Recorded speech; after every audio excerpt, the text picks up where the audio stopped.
आज के वीडियो में हम लोग सीखेंगे तीन ताल के चारों लय का प्रारंभिक स्थान निकालना और उसकी लयकारी को लिपिबद्ध करना। सबसे पहले मैं आपको बता दूं कि प्रारंभिक स्थान क्या है।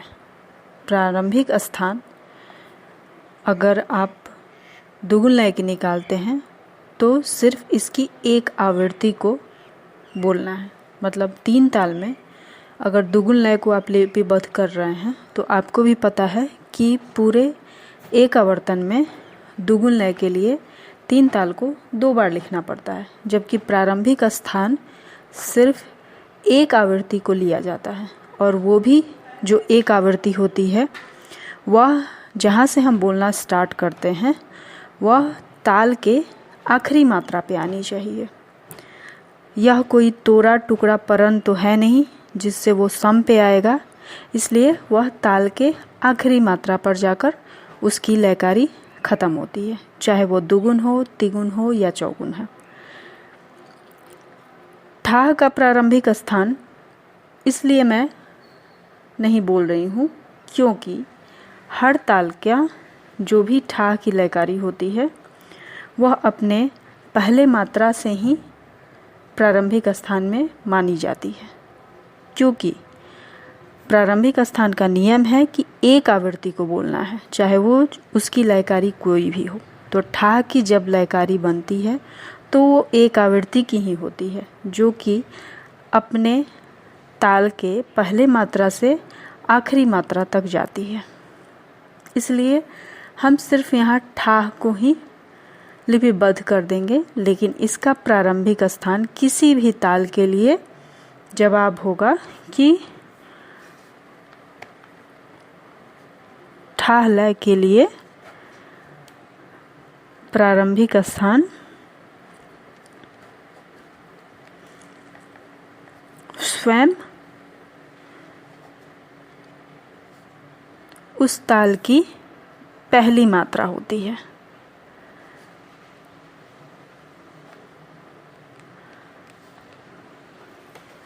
इसलिए मैं यहाँ सिर्फ तीन ताल को लिपिबद्ध कर दे रही हूँ। पहले मैं उसकी मात्राओं की संख्या लिख दूँ 16। 16 के बाद सम वापस स्टार्ट होता है।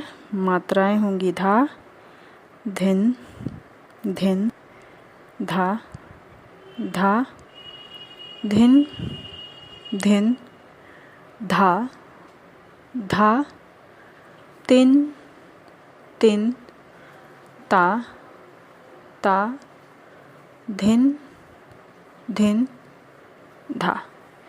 पहली मात्रा पे सम का चिन्ह, पांचवी मात्रा पे दूसरी ताली, नौवीं पे खाली और 13वीं पे तीसरी ताली।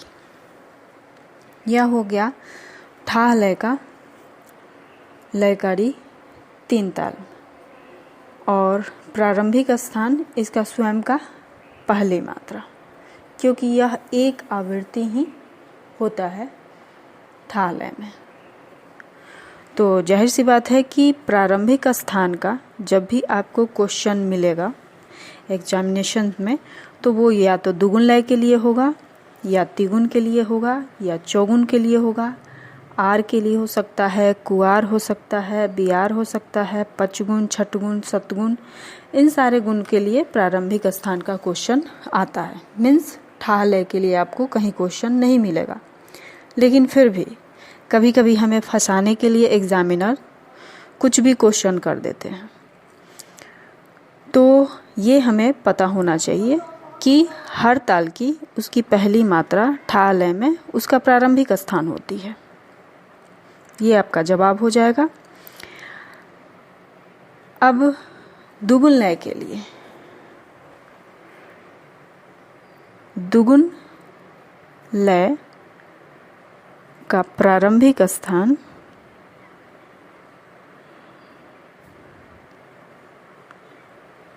बताते हुए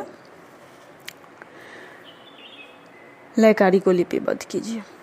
यानी ये क्वेश्चन है कि हमें दुगुन लय की सिर्फ एक आवृत्ति को बताना है कि वो तीन ताल में कहाँ से प्रारंभ होगी, सिर्फ उसकी एक आवृत्ति। जैसे हमारे प्रैक्टिकल के एग्ज़ाम में अधिकांशतः हमसे पूछा जाता था कि दुगुन लय की लयकारी करो, सिर्फ एक आवर्तन करना होगा तुम्हें और वो सम से पहले ख़त्म हो। सम पे तो नहीं आएगा क्योंकि ताल के आखिरी मात्रा तक वो जाता है। चाहे आपको दुगुन बोलना हो, तिगुन बोलना हो, चौगुन बोलना हो, उस स्थान से बोलना होता है जिसमें वो लास्ट के आखिरी मात्रा पे जाकर वो लयकारी बनते हुए ख़त्म होनी चाहिए। तो इसको निकालने के लिए सबसे पहले दुगुन लय का प्रारंभिक स्थान निकालने के लिए सबसे पहले आप 3 ताल की पूरी मात्रा को लिखिए, जो कि जवाब होगा 16।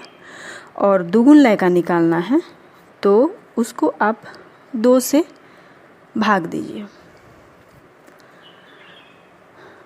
यह 8 बार में कट हो जाएगा। तो आपको इतना पता चल जाएगा कि दुगुन लय का प्रारंभिक स्थान जो होगा वह एक आवृत्ति लिखने में 8 मात्रा लेगा। पर ये जवाब नहीं हुआ कि प्रारंभिक स्थान किस मात्रा से शुरू होगा, क्योंकि आपको इतना पता है कि एक आवृत्ति 8 मात्रा ले रहा है। तो आपको करना क्या है, बैक से पीछे से ताल को काउंट कीजिए कि 8 मात्रा आपका किस नंबर पे जा रहा है। वो स्थान दुगुन लय का प्रारंभिक स्थान होगा। जैसे 1, 2, 3, 4, 5, 6, 7, 8, यानी 9वीं मात्रा पे आपने देखा कि यह आपका जवाब आ रहा है कि दुगुन लय का प्रारंभिक स्थान जो होगा वह 9वीं मात्रा से शुरू होगा।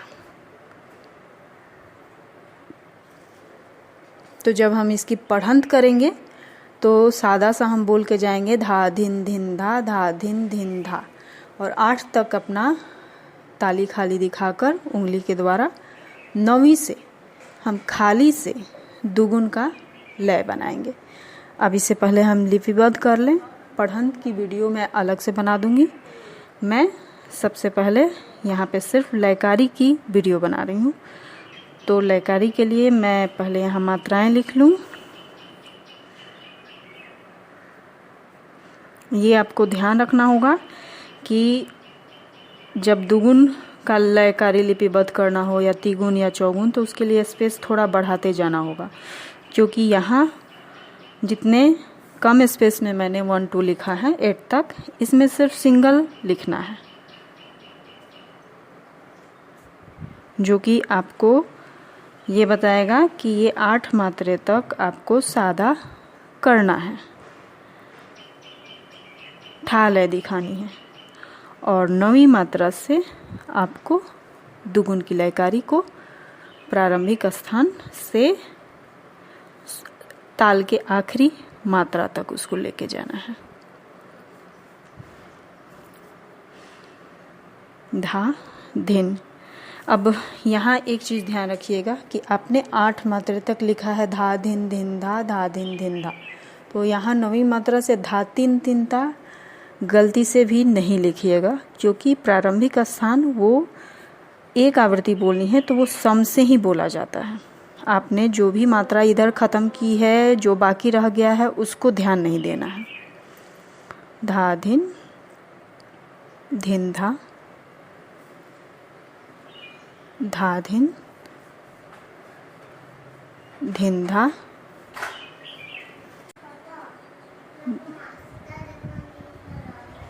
धा तीन तीन ता,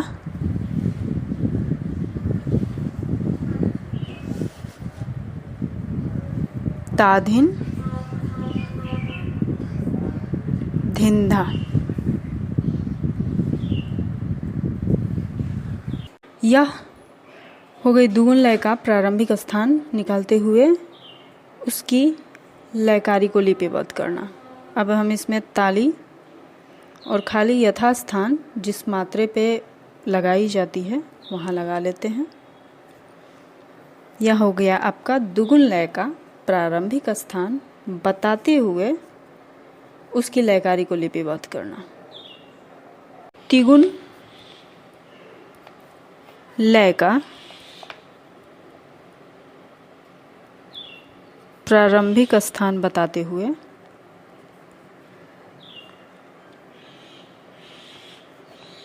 उसकी लयकारी को लिपिबद्ध करेंगे। तिगुन लय के लिए सबसे पहले आप ये निकाल लें कि कितनी मात्राएं लगती हैं तिगुन लय की एक आवृत्ति को लिपिबद्ध करने के लिए। उसका रूल ये है कि सबसे पहले आप पूर्ण मात्रा को लिखिए और फिर जितने गुण की लयकारी निकालनी है उतने का भाग दिया जाता है। जैसे तिगुन का है तो 3 से भाग दीजिए। इसमें आप यहाँ पाएंगे कि 16 जो है वह शेष में 1 बचने के साथ रिजल्ट आता है। तो इसका जवाब होगा कि 5 पूरी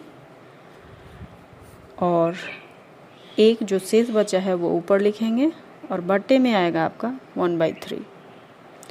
जैसे कि आप जानते हैं कि तिगुन लय की जब लयकारी हम लिपिबद्ध करते हैं तो चंद्राकार में जो मात्राएं आती हैं वो 3-3 की संख्या में आती हैं। मीन्स 1 2 3 4 5 6 7 8 9 ये ऐसे कुछ आता है। तो 5 पूरी 1/3 का मतलब हुआ कि किसी चंद्राकार में ऐसा आएगा यहाँ पे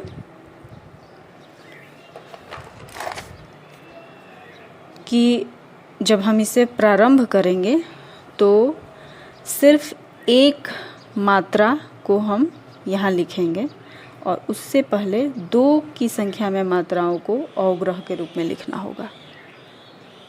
तो 1 जो होगा वो ये इंडिकेट कर रहा है कि हमें 1 लिखना है और 3 को वो पूरी अर्धचंद्राकार में आएगी।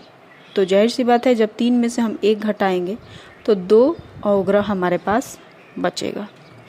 तो अब हमें कैसे पता चले कि ये 5 पूरी 1/3 कहाँ से प्रारंभ होगी? फिर उसके लिए आपको करना होगा कि सबसे पहले आप 3 ताल के मात्राओं को लिख लीजिए, जैसे संख्या लगाकर हम लिखते हैं। और उसके बाद आपको पीछे से गिन कर ये पता लगाना होगा कि वह मात्राएं कहाँ तक जाएगी। जैसे 5 पूरी 1/3 तो यानी छठे संख्या पे ये जाकर रुक जाएगा। अब यहाँ से आपको 5 पूरी और 1/3 यानी ये छठे नंबर पे जाकर रुकेगा। तो पीछे से आप काउंट कीजिए 5 पूरी, पहले 1 2 3 4 5, मतलब 12 मात्रा पे 5 पूरी हो रही है और 1/3 का हिसाब आएगा वो छठे मात्रा पे जाएगा। तो 11वें मात्रे से यह जो होगा तिगुन लय की लयकारी का प्रारंभिक स्थान से लयकारी लिपिबद्ध करना हम शुरू करेंगे। अब इसमें ये कैसे पता चलेगा कि 5 पूरी और 1/3 जो है वो तो हो गया एक आवृत्ति के लिए, लेकिन प्रारंभिक स्थान आप कैसे बताएंगे? तो आपको इधर से देखना होगा कि कितनी मात्राएं बच रही हैं। यह 11वीं मात्रा से प्रारंभ होगा तो 10 पूरी 2/3, क्योंकि मैंने अभी यहाँ बताया कि आपको 1/3 का स्टार्ट कैसे होगा। 1 लिखना, 1 की संख्या में स्टार्ट होगा और 2 अवग्रह लगेंगे। तो यहाँ जो 10 पूरी और 2/3 आपको लिखना होगा, मतलब बची हुई मात्राएं इधर जो खाली पड़ जाएंगी जहाँ से स्टार्ट नहीं हो रहा है तो वो 2/3 में हमें आंसर देना होगा। इसका जवाब होगा 10 पूरी 2/3 जो होगा मात्रा से प्रारंभिक स्थान तिगुन लय का शुरू होगा। अब चलते हैं इसकी लयकारी को लिपिबद्ध कर लेने। सबसे पहले विभाग इसको खींच लें। 10 मात्रे तक आपको ठा लय में लिखना है।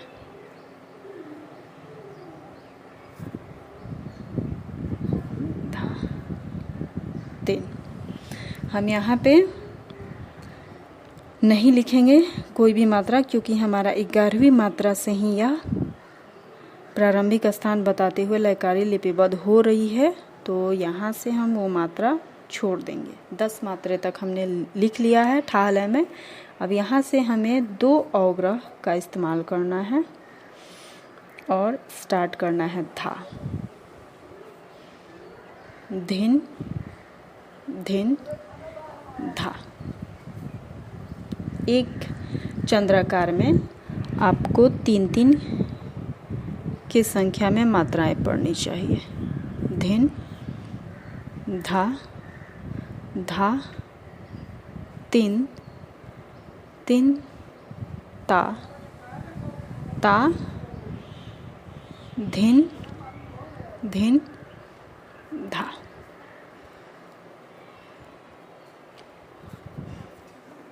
ये हो गया आपका त्रिगुण लय का प्रारंभिक स्थान बताते हुए लयकारी। चौगुन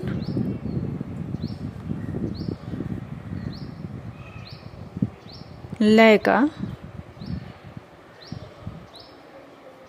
प्रारंभिक स्थान बताते हुए हम यहाँ लयकारी लिपिबद्ध करेंगे। तो जैसा कि सबसे पहले हम इसे भाग करके निकाल लें। 16 पूरी मात्रा हुई। चौगुन लय का निकालना है तो 4 से आपको भाग देना है और यह संख्या जो है 16 वो 4 में बिल्कुल कट जाएगी। यानी आपका जो चौगुन लय का एक आवृत्ति होगा वह 4 मात्रा लेगा। तो इसका सबसे ज़्यादा आसान है, आप जब पीछे से काउंट करेंगे 16, 15, 14, 13 ये 4 मतलब एक विभाग में 4 मात्राएं आती हैं। तो पूरा एक विभाग अंतिम का 13 से यह प्रारंभिक स्थान प्रारंभ होगा। तो चौगुन लय का प्रारंभिक स्थान 13वीं मात्रा से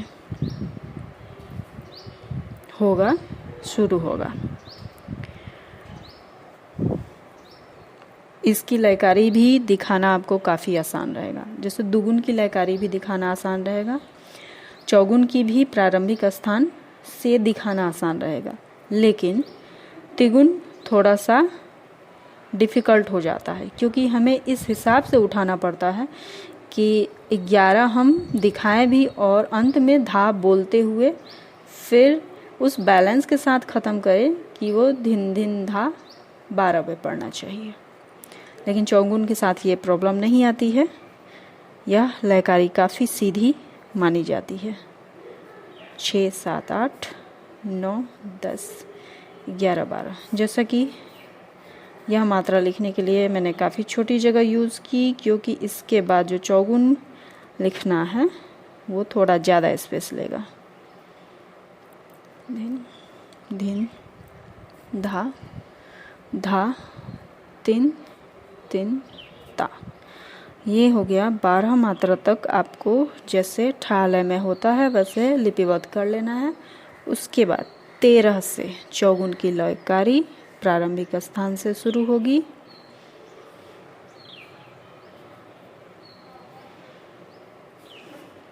धा धिन धिन धा धा धिन धिन धा धा तिन तिन ता ता धिन धिन धा। 13वीं मात्रा पे हम तीसरी ताली को दिखा देंगे। ये हो गया चौगुन लय का प्रारंभिक स्थान बताते हुए उसकी लयकारी को ऐसे लिपिबद्ध करते हैं।